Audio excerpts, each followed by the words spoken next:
वर्तमान में भारत इंडोनेशिया के बाद सबसे ज्यादा मुस्लिम जनसंख्या वाला देश है और 2050 तक दुनिया में सबसे ज्यादा मुसलमान भारत में ही होंगे। वैसे तो मुसलमानों द्वारा इस्लाम के आरंभ से ही गैर मुस्लिमों को खत्म कर भारत में इस्लामिक सत्ता स्थापित करने के लगातार प्रयास किए जाते रहे हैं, लेकिन भारत में गैर मुस्लिमों के लिए इस्लामिक स्टेट खुरासान का यह खतरा और भी अधिक बड़ा है। सीरिया में भारत के राजदूत रह चुके राजेंद्र अभयंकर के अनुसार इस्लामिक स्टेट के एजेंडा में भारत भी शामिल है। हिंदू बाहुल्य भारत पर कब्जा कर इस्लामिक स्टेट खुरासान पूरी दुनिया के इस्लामिक देशों में अपना प्रभाव बढ़ाना चाहता है।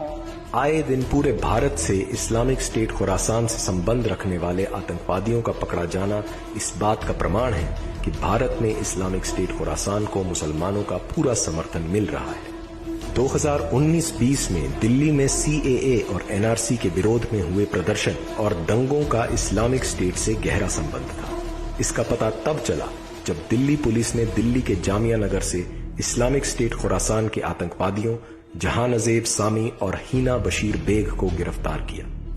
बैंगलोर में NIA द्वारा गिरफ्तार आतंकवादियों कादिर और नासिर ने बताया कि भारत में इस्लामिक शासन लाने के लिए वे बैंगलोर में कुरान सर्कल नाम का एक समूह चला रहे थे। इस्लामिक स्टेट के अल हिंद मॉड्यूल ने कर्नाटका, तमिलनाडु, आंध्र प्रदेश और केरला के जंगलों में ISIS दाइश प्रांत की स्थापना कर दी थी। इसका पता तब चला जब NIA ने 17 आतंकवादियों के खिलाफ 14 जुलाई को चार्जशीट दायर की। तमिलनाडु की एक मस्जिद में ईद पर बड़ी तादाद में मुसलमानों ने इस्लामिक स्टेट के समर्थन में टी-शर्ट पहनकर फोटो शूट कराया। ISK के ऐसे ही जाने कितने मॉड्यूल भारत में सक्रिय हैं, जो भारत में इस्लामिक शासन लाने के लिए लगातार काम कर रहे हैं। इनमें बड़े बड़े मुसलमान व्यापारी, gym trainer, students, engineers, doctor आदि सभी शामिल हैं।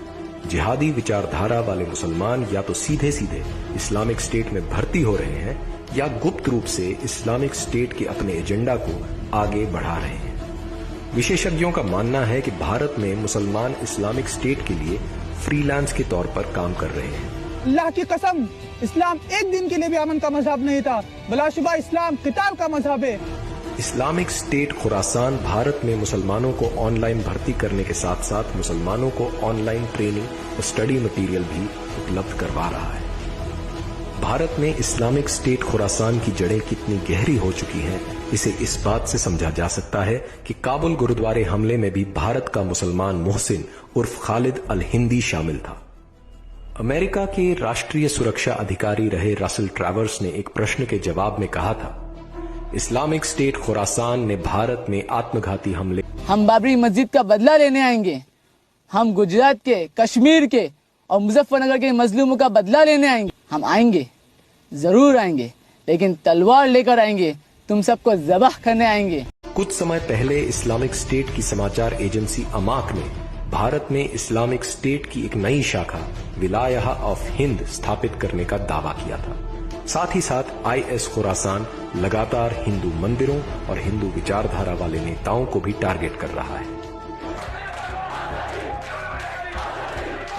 इस्लामिक स्टेट खुरासान भारत की क्षेत्रीय एवं सांस्कृतिक एकता के लिए गंभीर खतरा है। भारत में इस्लामिक स्टेट खुरासान के लगातार बढ़ते प्रभाव ने अन्य संस्कृतियों के लिए गंभीर खतरा उत्पन्न कर दिया है। इस्लामिक स्टेट खुरासान ने भारत में शताब्दियों से चल रहे सांस्कृतिक टकराव को एक नई गति दे दी। अगर जल्द ही समाज इनके खिलाफ कड़ा रुख नहीं अपनाता है तो गैर इस्लामिक संस्कृतियों को इसके गंभीर परिणाम भुगतने होंगे।